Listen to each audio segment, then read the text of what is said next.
Hello friends, welcome back to our channel. എല്ലാവർക്കും ഇന്നത്തെ വീഡിയോയിലേക്ക് സ്വാഗതം. ഇന്നത്തെ വീഡിയോ ചന്ദ്രയാൻ 2 ഒരു കുറിപ്പുമായിട്ടാണ് ഞാൻ വന്നിട്ടുള്ളത്. എല്ലാ കൂട്ടുകാരും വീഡിയോ സ്കിപ്പ് ചെയ്യാതെ കാണുക. ആദ്യമായിട്ടാണ് ആരെങ്കിലും എൻ്റെ വീഡിയോ കാണുന്നതെങ്കിൽ വീഡിയോ കണ്ട് ഇഷ്ടമാവുകയാണെങ്കിൽ ദയവേത് ചാനൽ സബ്സ്ക്രൈബ് ചെയ്യാൻ മറക്കരുത് കേട്ടോ. ഇന്ത്യൻ സ്പേസ് റിസർച്ച് ഓർഗനൈസേഷൻ ഏറ്റെടുത്ത് നിർമ്മിക്കാൻ തീരുമാനിച്ച രണ്ടാമത്തെ ചന്ദ്ര പര്യവേഷണ ദൗത്യമാണ് ചന്ദ്രയാൻ 2. റോബോട്ടുകൾ കൂടി ഉൾപ്പെടുന്ന ഈ ദൗത്യത്തിൻ്റെ ചിലവ് 978 കോടി രൂപയാണ്. ISRO ഇതുവരെ നടത്തിയിട്ടുള്ളതിൽ ഏറ്റവും സങ്കീർണമെന്ന് വിശേഷിപ്പിക്കപ്പെടുന്ന ദൗത്യമാണിത്. ജൂലൈ 22 ഇന്ത്യൻ സമയം ഉച്ചയ്ക്ക് 2:43 ചന്ദ്രയാൻ 2 വിജയകരമായി വിക്ഷേപിച്ചു.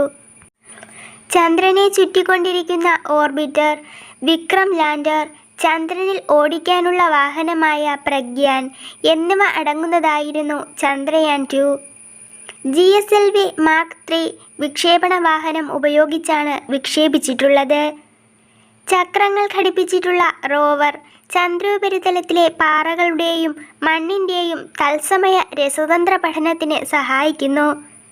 ഈ വിവരങ്ങൾ ചന്ദ്രയാൻ 2 പേടകത്തിൻ്റെ സഹായത്തോടെ ഭൂമിയിലേക്ക് അയക്കപ്പെടുകയും ചെയ്തു.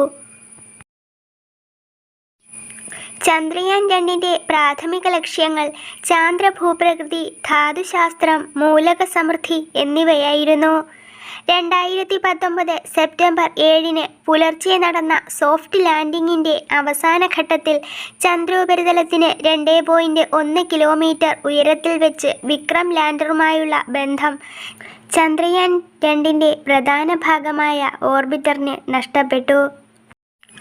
ചന്ദ്രയാൻ 2 ഇടിച്ചിറങ്ങിയ ദക്ഷിണ ധ്രുവത്തിനടുത്തുള്ള പ്രദേശത്തെ തിരങ്ക പോയിന്റ് എന്നാണ് വിളിക്കുന്നത്.